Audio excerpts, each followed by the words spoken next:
So today I decided to do a little bit of a get to know me video. My account has grown so much over the past few months and I'm lucky to have you guys here with me on this journey. I know that I post once a year, but when I do post, here's the thing, right? It's always quality over quantity because even though I post once a year, when I do post, bitch, you hear that shit in your spirit, okay? That's just how much gospel I spread every single time I post a video. So I'm just gonna tell you guys a few facts about myself.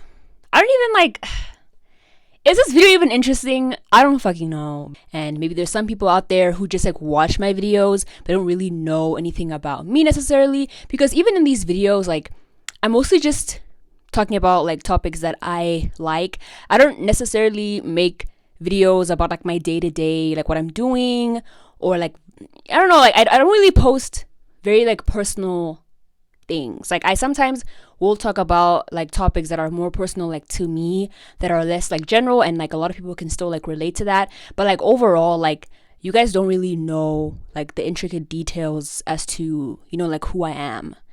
And a part of me wants it to stay that way because I get so much anxiety when people know a lot about me. I don't know what it is, but whenever people know a lot about me, it just makes me feel exposed. It makes me feel like you just ripped my clothes off and you're staring at my pussy. So once I tell you guys these facts about me, I need you to erase it from your brain and act like I never said it. Okay, so first things first, my name is Shamila. I don't know how some of you pronounce it, but I never say my name in my videos, but growing up, I always felt kind of special about my name because my name it's not unique necessarily, but it's not very common within black people here, at least. I don't know about black people on other parts of the world, but at least black people here, people don't really have a name like that. So I would always feel kind of special and unique because I wouldn't really come across other black people who had the same name as me. So I really do enjoy my name. Sometimes I wish I had another name. But I really like my name. I feel like it really suits me. I feel like it's not unique, but it feels very unique to me. So I am 22 years of age. A lot of people assume that I'm 16 or maybe 18. I feel like with the tattoo, it feels okay, maybe she's not 12.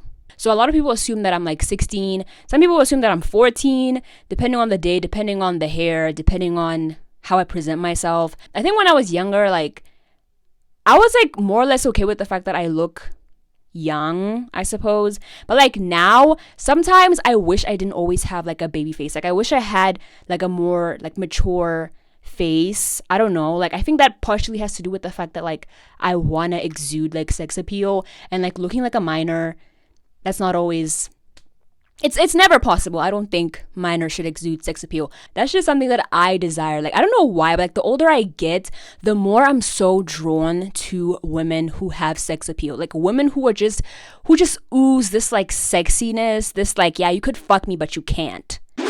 I think it's just so attractive. I'm attracted to it, and I also want to be it. You know what I mean? But even then, I feel no matter what I do, I'm always gonna have a baby face. I'm always gonna be cutesy. I'm always gonna be cutesy, pretty, beautiful. But I don't think anyone has ever described me as sexy or attractive in a sexual way. I'm always oh, cutesy, she's so pretty, and people don't really see me as anything other than that. And it's not even about the way that you dress, of course. It's really just about that type of energy. I really want to tap into that sensual, sultry, lust type of energy. But I feel perhaps I would just need more experience with the world in order to exude that. Women who exude sex appeal, women who are sex symbols, they've seen things, they've been places, they have gathered so much knowledge about the world, and I feel because of that, they just strut with so much confidence and so much I don't know how to describe it, but I just want to be a sex symbol. Comment some tips on how I can look sexier. I really enjoy my face. I really enjoy how very girl next door, angel-esque, my look. You see my look, bitch. But do I want to look like this all the time? No. Sometimes I want to give Pam Grier. If you don't know who Pam Grier is, ooh, bitch, open up that Pinterest because you're going to be blown away. a lot of like awkward black girls fall onto that like cutesy-esque thing. Like I've never seen like an awkward or like shy girl like exude that kind of like that sultriness. You get what I'm saying? So that's what I want, but am I gonna get it? Be careful what you wish for, cause you just might get it. I won't, but I wish. Another thing is that I'm single. I'm single. Am I ready to mingle? Not necessarily, but this year is about to get even more gay. Like, I felt like last year I felt very gay, but like this year I feel extra gay for some reason. I don't know why. Like even when I go to the bathroom, like I literally piss rainbows because that's just how queer I'm feeling. I don't know if it's because I came out to my mom. I don't know what it is, but like this year just feels very gay. Like even if you're straight, this year is gonna get gay even for you. This year I've just been feeling increasingly more and more gay, and I don't know how to stop it. Like I'm feeling so LGBT right now, and I'm feeling very LGBT. This year I just need to get more gay. Like I'm not gonna say in what aspects of gayness I mean, but just know that this year I am gonna get more gay.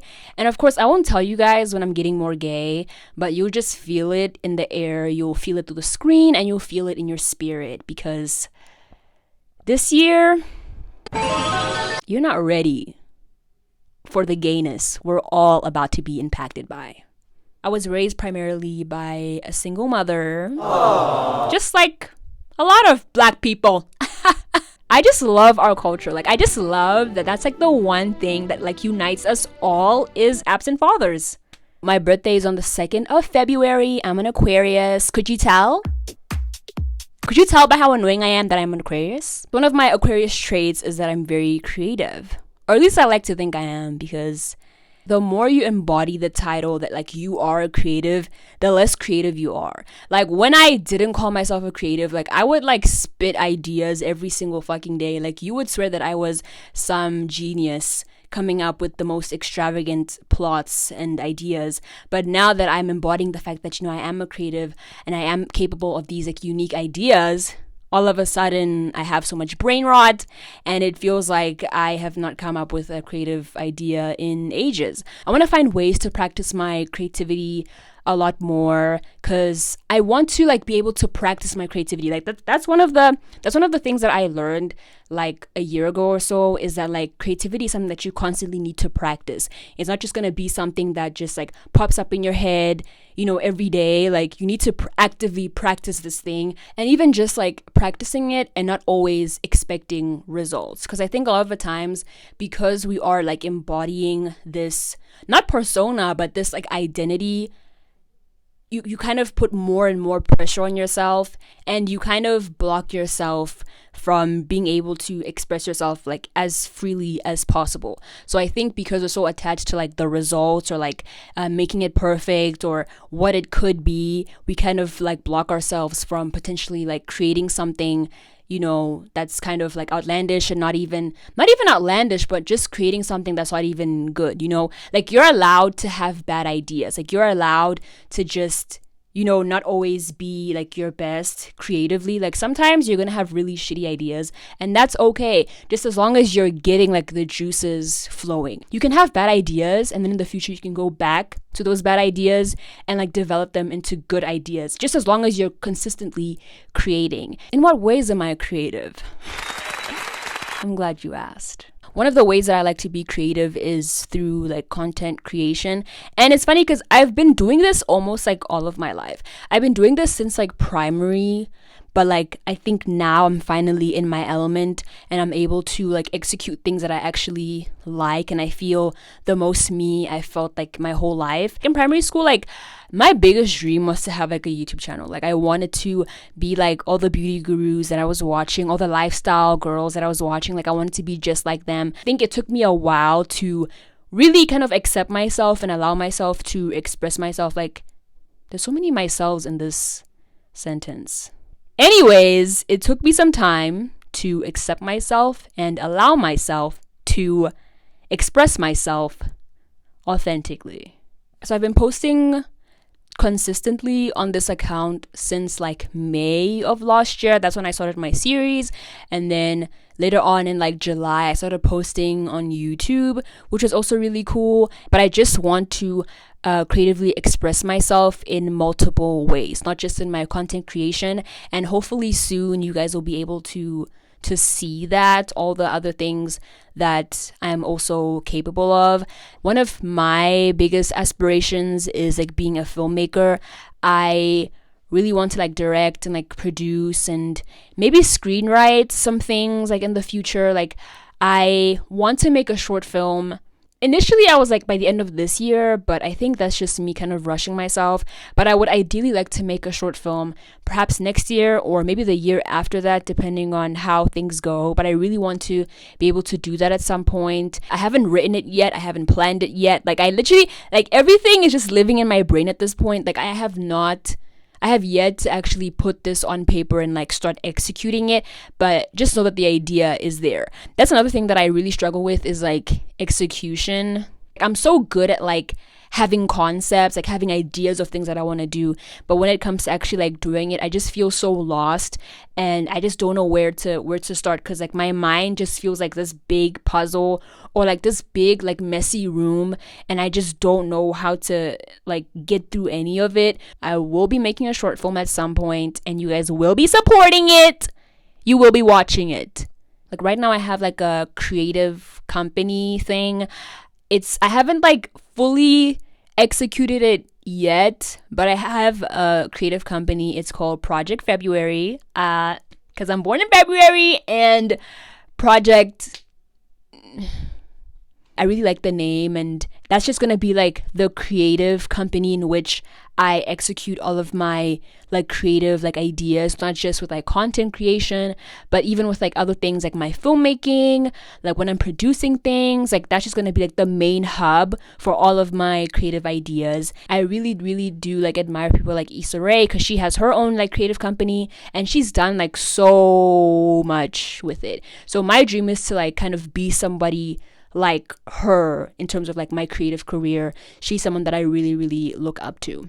So I used to act in primary school. Like I went to this acting academy, and then in high school I also took like acting like as a subject, and then I stopped doing it for a couple of years to like focus on the behind the scenes aspect of filmmaking, not really being in front of the camera. But sometimes I just don't know where to begin. Like I know that I could just practice my acting like by myself, like in my room, but I'm the type of person where like I kind of need guidance with like a lot of things. Like some things are just so like difficult for me to engage with initially on my own. Like I kind of need sometimes like a guide to like, you know, like push me, not even push me, but just like introduce me to something. I could, you know, like practice acting on my own, but I'd really like to have that experience of going back to like acting classes or like having an acting coach.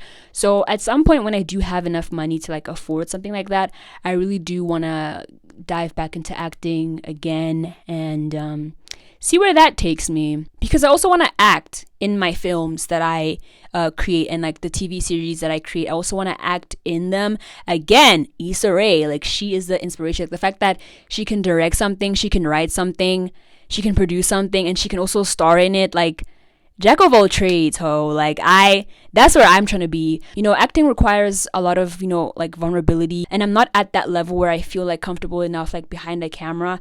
I know that that kind of sounds like hypocritical considering like right now I'm like filming in front of a camera, but it's just like me and my phone. You know what I mean? Like it's just me and you right now. I'm not really acting in front of like an audience or like with other people. Granted, I have acted in front of other people and like an audience, but I haven't done that in a really long time. So I'm not really in my element and I'm not really feeling very confident in that skill as of yet. So I kind of want to get back into that before I fully put myself out there. I'm also unfortunately currently in university.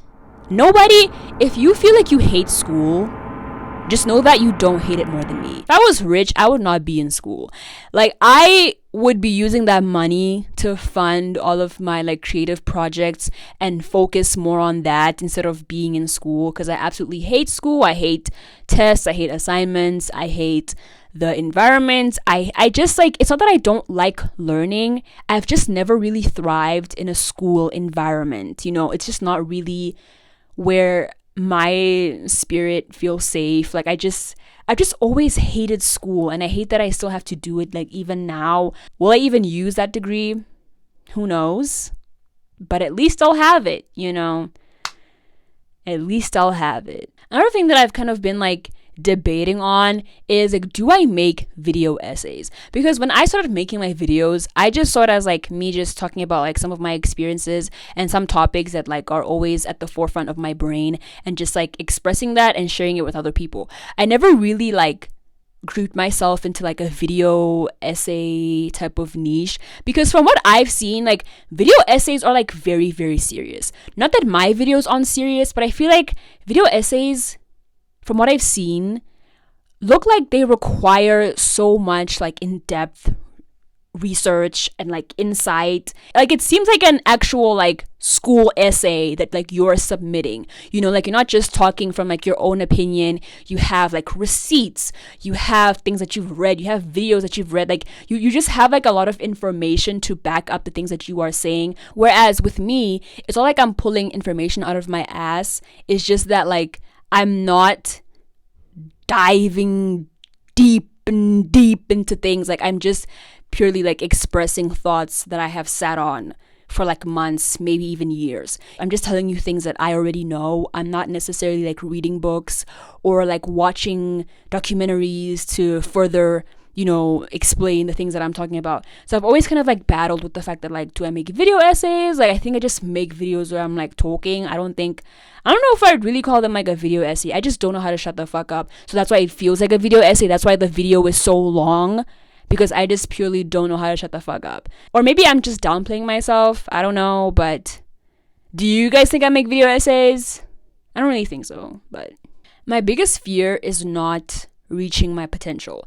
Like I'm really capable of so much, and I'm just scared that because of my habits, because of some things that I do, or just like maybe because of life in general, like sometimes you can even work hard but you still won't reach your potential. You still won't like achieve your dreams, and that is so scary to me. It's so scary that like you can want something really badly, or like you can see yourself really going places or just being at like a really high position, but like you just won't get there because that's just how your life is destined to be. Like that's just so scary, like having to choose a different path because the one that you obviously really want isn't really working, and you just have to like accept your life going in a different direction. Sometimes your life going in a different direction can like open you up to new experiences that you never would have had, and that's great to know that like I had these big dreams, but I just have to settle for like something small because that's all that life had to offer me. Like a lot of my big dreams require a lot of focus and execution, and that's like one of my biggest downfalls. Like I'm not a disciplined person in any capacity. I've been getting better at it, I will say, but it's definitely something that's so incredibly difficult for me, and I feel like if I let my lack of discipline continue to rule my life and rule my routine, that will definitely stop me from achieving my big dreams. I feel so like neurodivergent. Like I know that that's such a TikTok thing now. Like everybody's neurodivergent. You have ADHD. You have autism. We're all fucked up. Because it's something that everybody's saying super casually now. Sometimes it's hard to take certain things like seriously because someone will be like, oh my god, I can't focus. I'm so ADHD coded. Like I think self-diagnosing is not always a bad thing. I think not everyone has like access to all of the important like medical care and like all those resources to properly like diagnose themselves. So a lot of us do like self-diagnose, and that's not always like a bad thing, but I feel like sometimes people can self-diagnose themselves into a completely different thing than they actually are, and thus they kind of oversaturate certain groups. I don't think oversaturate is a good word, but that's just what I'm going to use right now. But maybe they might oversaturate certain groups, or just like add like negative stigmas, or just like not contribute positively to those groups who do actually suffer with those things. So even though I do feel like I have like ADHD, I never want to like mention that a lot or kind of make that the point of a lot of my content, because You know, like, I think that's something that's really, really serious, and there's probably like people out there who have like way worse than me. Like, things like that I feel like should be taken seriously, and because of social media sometimes it's not, and that's why I don't really talk about that a lot. But I do genuinely feel like I do have ADHD, or I am like neurodivergent to some capacity. It feels like it's either you have like ADHD or like you have autism. Like, that's how everyone is on this app nowadays. Like, is anybody mentally healthy? If you don't have ADHD, you have autism. If you don't have autism, you have bipolar. If you don't have bipolar, you have BPD. Like, that just seems like the four like conditions that's just circling around this app that we all apparently have. But yeah, that's the basis of things that you can know about me. I've been filming for 37 minutes. Yep, 37 minutes. And I told myself that no, since it's a get to know me, it's gonna be very short. Like, it's gonna be like 10 minutes. Like, it's okay. Bitch, I don't know how to shut the fuck up. So, I don't know how much I'm gonna trim this video. But yeah, just know that we're almost at 40 minutes.